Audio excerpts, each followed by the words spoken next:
Hey guys, take a minute with the video for you guys. In today's video, we're going to be reviewing iPadOS 16 on the iPad Pro 11-inch here. We're going to talk about our experience of downloading the 16 version of it, the performance, the battery life, and any bugs and issue we noticed. And finally, going to give our opinion if iPadOS 16 is worth it or not for your iPad Pro. So let's dive into it. So first thing first, if you didn't know, Apple just released this almost a month later since iOS 16 was released back last month. So now if you go into settings, general, look for software update here, you'll notice iOS 16.1 is available for you to go ahead and download on the iPad, all of the Pro model lineup you have. So the experience of downloading it, so it's about, if you look into it, we took a picture here, it's about under 3 gigs, so give or take, you probably need about 5 gigs available on your iPad to download it. And once you go ahead and download it, it takes about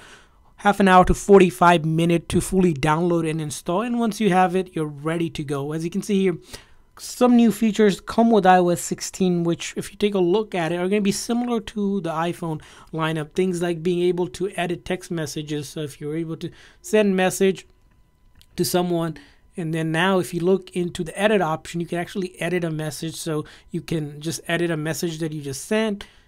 As you can see here, we're allowed to just send that, hit that OK. Along with that, we can also go ahead undo send. Again, that's a neat feature which also is available on the email as well. And then the next thing you can do is also reply later. So if you click on that icon, which was a missing feature, you'll notice that notification pops up. So it's a reminder that you can come back and later to do it.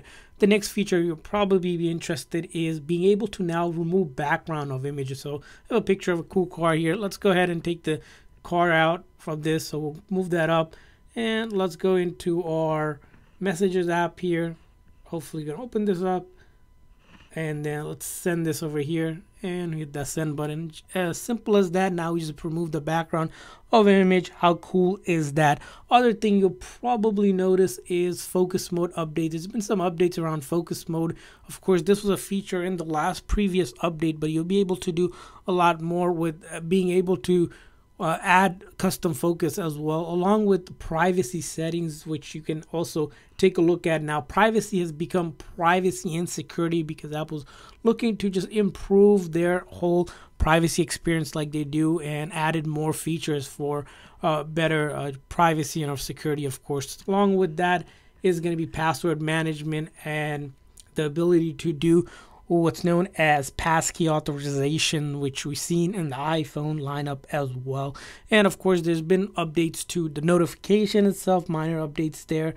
And other things you'll probably notice, minor details on the iPad, is now ability to see more details when it comes to things like the weather app. So if you open up weather here, we'll see here a lot more detail that you can get in depth. You can click on the zone, get more in-depth forecast over 12 hours and other details as well, which you can add and take a look at without us going too much into the details. So, and now let's really talk about the performance so far on it. So we started to test out some of the apps so far here, which again, the popular apps seem to work fine without any issues. Things like just simple browsing around that itself, you're not going to have any issues.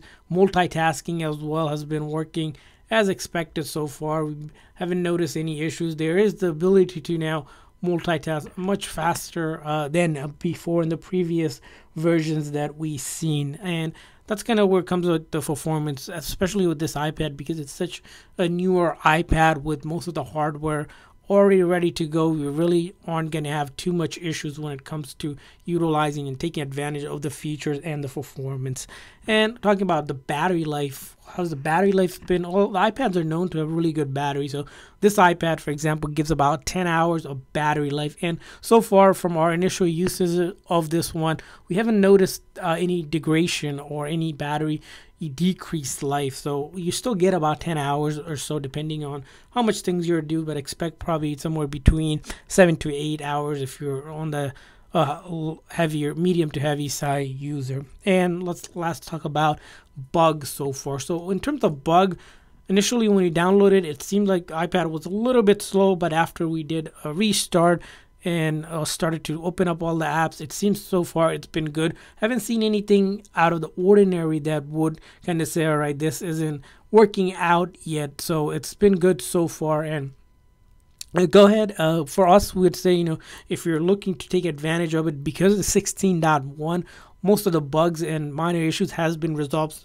by Apple so far. That's why we're able to have that seamless experience, which I guess when they released it on the iPhone, they were able to address that. But with any software, there could be bug that you discover as more people are using it. But our initial thought is iOS 16 or iPad 16, so far the updates has worked like it's supposed to on the Pro version of the iPad. And we want to hear from you guys. If you guys updated to the version 16, how has it been? Have you had any issues? Leave a comment in the comment section so we can all share the experience. And while you're at it, if this video was anyway helpful for you guys, really appreciate you guys hitting that like and subscribe button. Thanks for watching, guys. See you guys next time.